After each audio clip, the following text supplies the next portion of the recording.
The Emperor of Ashes, by Stephen Lake. The Guardian Series Part 8. That's who, screamed Jack. The Emperor of Ashes.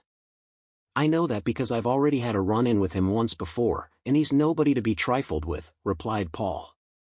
Jack turned and looked briefly at Paul, and then back at the massive, octopus-like monster in the sky in disbelief. Damn, he's big. So how exactly are we gonna fight this thing? He replied. That, however, was not a question that Paul knew how to answer. He then studied the Emperor quietly as his mind tried to come up with a way to fight and win such an incredibly lopsided battle. Counting everyone who was there and available to him, he only had 250 guardians in total. Against a monster that big, that would be barely enough to maybe make a scratch on him. It was then, at this moment, that Paul realized something. Despite the creature's absolutely immense size, Paul hadn't felt a major change in the energy around him. He found this confusing. Was this thing that stood before him merely an illusion, or was it the real Emperor? Given all that he'd heard about him already, this creature seemed far too weak to be him. Just then, as if to prove who he truly was, the Emperor inhaled deeply, and then pushed his energy out across the entire area. The shockwave that this produced was so powerful that, had they not seen it coming, and shielded against it, the sheer pressure of it would have knocked every one of them out cold. Wow, he's powerful, shouted Destin. There ain't no damn way we're gonna beat that thing. We're not strong enough, even if the entire Guardian Corps were here, said Jack anxiously. However, Paul was not ready to give up. There had to be a way to defeat even a monster that big and powerful. After all, the bigger they are, the harder they fall. He then noticed something unusual beginning to form around the head and body of the Emperor. This caused him to perk up in such a way that the others quickly took notice of it.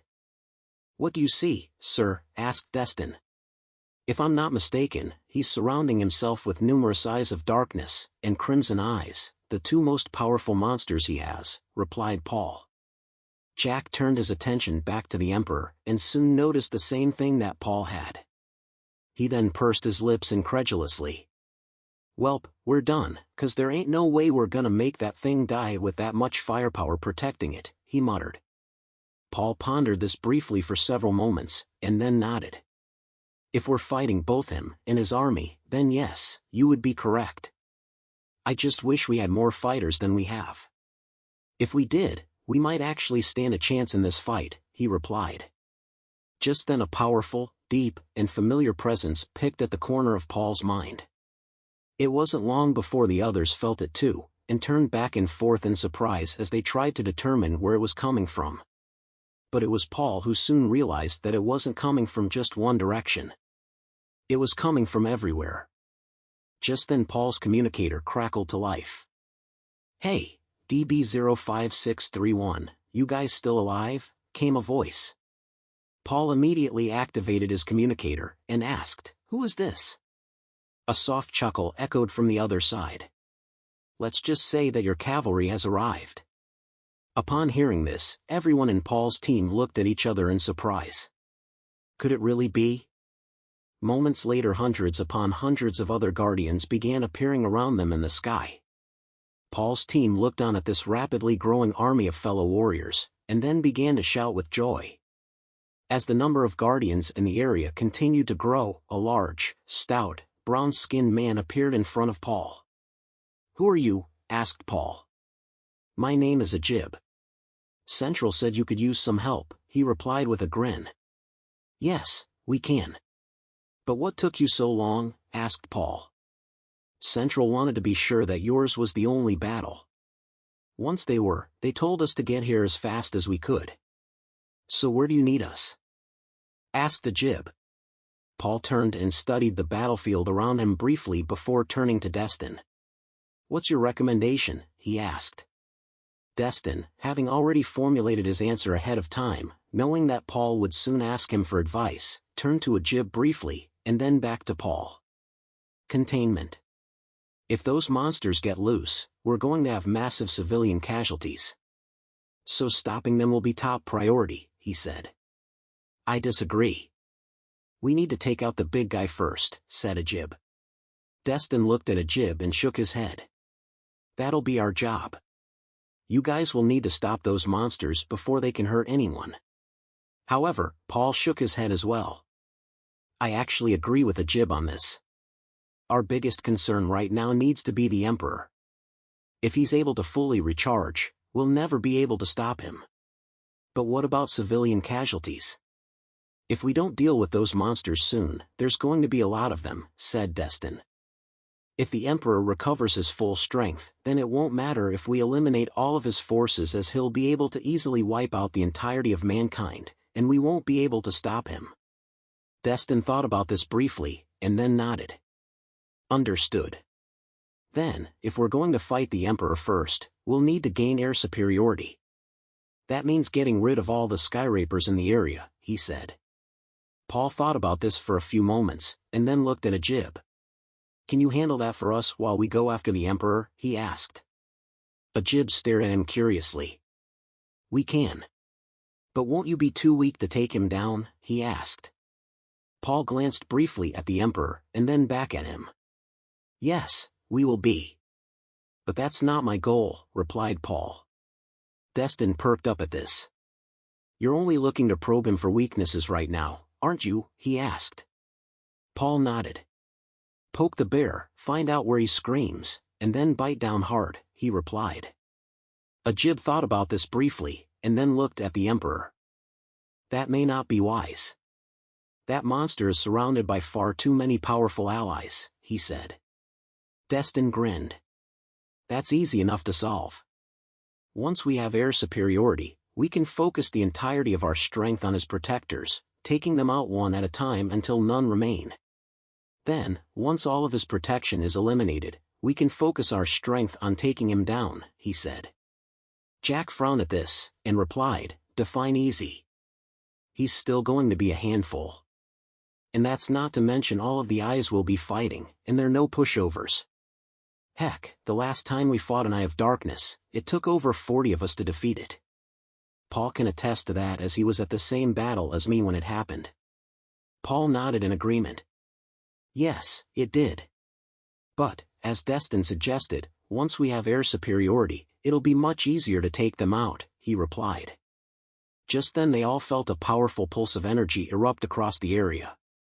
All eyes quickly turned towards the Emperor of Ashes and looked on in dismay as he, and all of the monsters surrounding him, briefly pulsed with a powerful burst of energy before returning to their previous states. However, unlike before, the Emperor did not return to his prior level of strength. He'd instead grown considerably stronger. Paul frowned at this. We need to get moving, and now, before he's able to become any stronger than he already is, he said. He then pointed at Ajib, and said, all right, let's go with the plan we've come up with.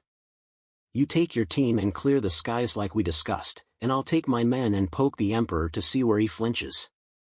Ajib bowed slightly, and quickly left to begin deploying his forces around the area. As he did, Paul turned back to the Emperor and again studied him briefly. He then rallied his men and sent them towards the Emperor, their shields raised, and at the ready, as they approached cautiously. To their relief, he didn't respond, or even acknowledge their presence. However, the Eyes of Darkness, and the Crimson Eyes, kept very close tabs on Paul's team. But, despite how close the Guardians approached, they didn't react, nor try to counter them at all. Instead, they patiently waited to see what Paul's team would do. Paul noticed this and wondered if they were intentionally conserving energy, or merely being cautious while sizing up their opponent. The Eyes then began to look around nervously as they watched Ajib's forces tear apart the Skyrapers overhead, and systematically removed every single one of them from the air. As they did this, a deep, but quiet panic began to settle over the Eyes. However, the Emperor himself remained silent and unmoving, save only to periodically reach out with a tentacle and bat away one of Ajib's guardians when they got too close to him. Paul quickly took notice of this. Call me silly, but I don't think the Emperor is feeling well, he said. I see that, sir. Should we attack him directly? Asked Destin. Paul shook his head. No, let's use this to our advantage for now. If he's really that weak, let's use the time that gives us to get rid of that wall of ice that's protecting him, he replied. He then gathered his forces together, redeployed them all around the emperor, and attacked. However, this failed miserably, forcing Paul's men to fall back. Destin then reminded Paul about using a focus fire tactic to target one eye at a time to slowly weaken, and then eliminate the emperor's defenders until they were all destroyed. Paul took his advice, and then worked with the other guardians to explore the emperor's defenses in search of his weakest point. Eventually they found it, and immediately set about exploiting it. Gathering together for greatest effect, even though this put them at significant risk, Paul's entire team formed themselves into a tight ball, with the men on the outside raising a protective shield around their formation to protect it, while those on the inside concentrated all of their firepower on the weakest eye of darkness. This, unfortunately, drew the ire of a nearby Crimson Eye, the stronger of the two monster classes, who attacked Paul's team with incredible rage and fury, forcing them to retreat. Upon seeing this, Ajib withdrew a group of 50 guardians and sent them against the emperor, using the small hole in his defenses that the Crimson Eye had created by abandoning its post, and struck the emperor with a powerful and injurious blow.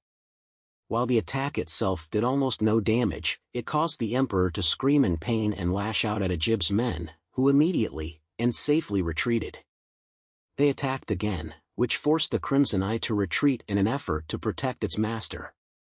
This created an opening for Paul's team to rush in and attack the same Eye of Darkness as before. Their attack this time was wildly successful, as they were able to completely destroy the eye, and send every other eye in the area into an abject panic. Even so, despite their success, Paul ensured that his teams remained focused and circumspect so as not to lose the advantage, while maintaining the solidity of their defenses. Back and forth the battle went as Paul's teams, with Ajib's help, made slow but steady progress against the eyes, destroying each of them one by one in a very systematic and effective manner. But, as they continued their slow, careful, and methodical battle of attrition against the eyes, another powerful pulse of energy erupted from the emperor, pushing everyone back as it did. This time, however, the emperor appeared to grow considerably stronger. This bothered Paul. Time was quickly running out for them. So Paul quickly turned his teams back to the battle, their fight growing increasingly successful as they gradually discovered more and more effective ways to rapidly eliminate each successive eye they encountered, be they crimson or darkness. Eventually, after lots of hard work, all of the eyes were destroyed, leaving only the emperor remaining. Now the rest of the battle would be entirely between the emperor and the small force of guardians who were gathered there. Once more he pulsed, his energy levels greatly increasing as he did, and then turned his attention to the guardians, attacking them with great fury as though he were swatting gnats. Seeing this, Paul called to Ajib and his other commanders. "All right, everyone, we're down to the wire here. We either stop him now, or he's gonna get too powerful for us to beat him. Everyone, get in there and throw everything you have at him," he said over the communicator. Immediately, but with great caution, everyone from Paul and Ajib's teams rushed in at the emperor. But they were quickly pushed back as the emperor lashed out with a seemingly impenetrable wall of tentacles that hammered the guardians with incredible force. Again they rushed in, and again they were pushed back. The battle against the emperor was quickly devolving into a stalemate, and Paul didn't like that. Especially since the next time the emperor leveled up his powers, he was likely to become unstoppable. But it was at this exact moment, when the battle was beginning to look unwinnable, that something incredible happened. One of Destin's reactionary squads rushed in at the emperor and, using expert maneuvering and evasion, drew close to his body and attacked one of his tentacles at the base as he thrust it out at them, slicing it clean off as they did. Already being under great acceleration at the time, the massive tentacle's own inertia yanked it violently away from the emperor, as though ripped from his body, and out into the savanna where it crashed into a group of nearby trees. It then wriggled and writhed briefly before falling silent. Seeing the success of this attack, several other groups replicated it, and achieved the same welcome result. However, much to their dismay, the now nearly dozen bloody stumps that they had just created, where the emperor's tentacles had once been, suddenly erupted with a burst of energy, and immediately spawned a pair of new tentacles, each that quickly grew to the same size as the one they now replaced. Once again Destin's teams struck at the Emperor, using the same successful attacks as they had before, only to have even more pairs of new tentacles appear in their place. This had a very crushing and demoralizing effect on every one of the Guardians, as it seemed like the battle they were fighting was now not only hopeless, but also unwinnable. However, it was at this moment that Paul noticed something. Where once the Emperor's energy levels had been steadily growing, they were now shrinking. He found this intriguing. Up until this point in the battle, that hadn't happened. Yet now it was. He activated his communicator. "Hey, Destin, have your men keep doing what they're doing and chop off as many of his tentacles as you can," he said. Destin was perplexed by this order. "But why? We're not having any effect." "If anything, he's getting stronger," he replied. "Actually, that's not what I'm sensing. I think the added burden of the extra tentacles he's creating is exceeding his ability to regenerate his power. If I'm correct in that thought, then we might be able to run him out of gas if we can keep the pressure on," said Paul. Destin thought about this briefly, and then realized what Paul was saying.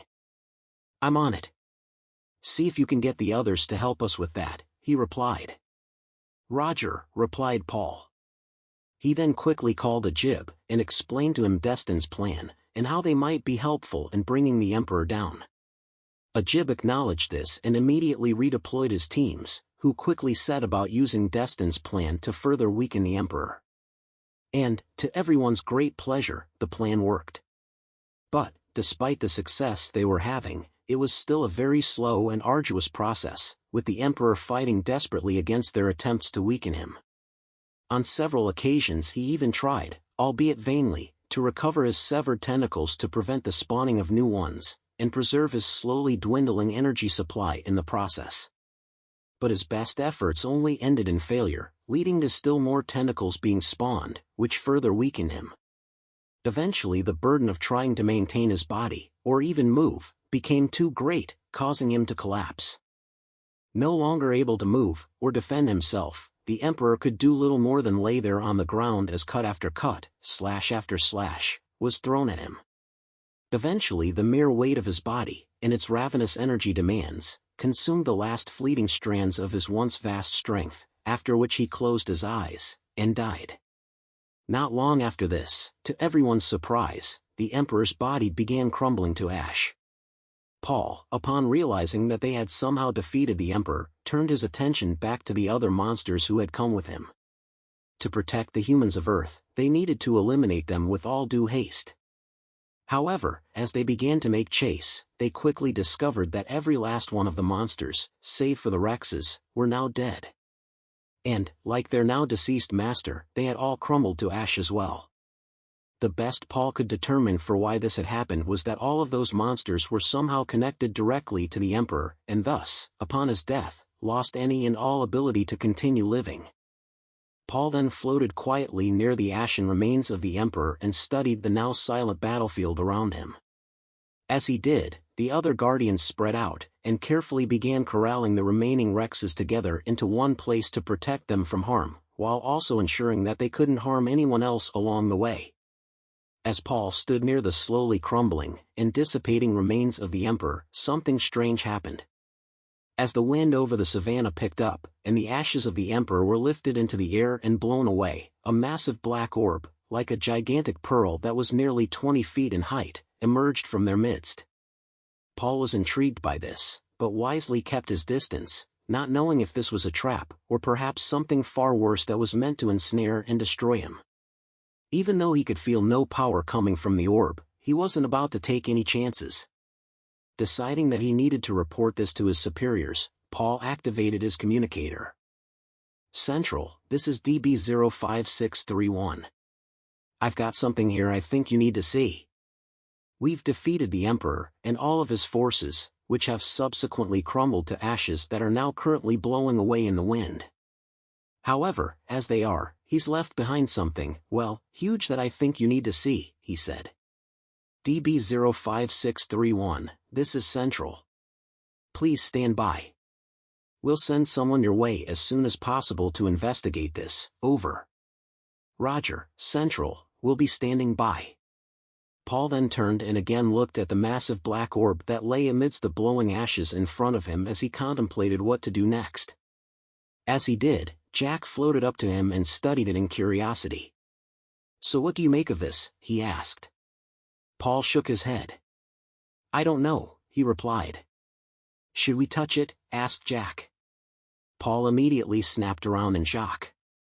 "Oh, absolutely not," he protested. Jack chuckled. "Good, because I didn't plan to.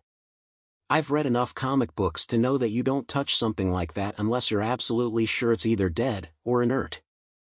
Paul smiled at this. "Yeah, and we can't be sure of that. But, at the same time, I'm a little surprised that this was inside of him." Jack nodded. "Same here. Speaking of which, do you think that's the real him, or is it just a strange leftover, like a power core or something? I mean, to me at least, that seems like something that's within the realm of possibilities." Paul looked briefly at Jack, and then over at the massive black orb before him as he thought about this. "I don't know, but I also don't intend to find out."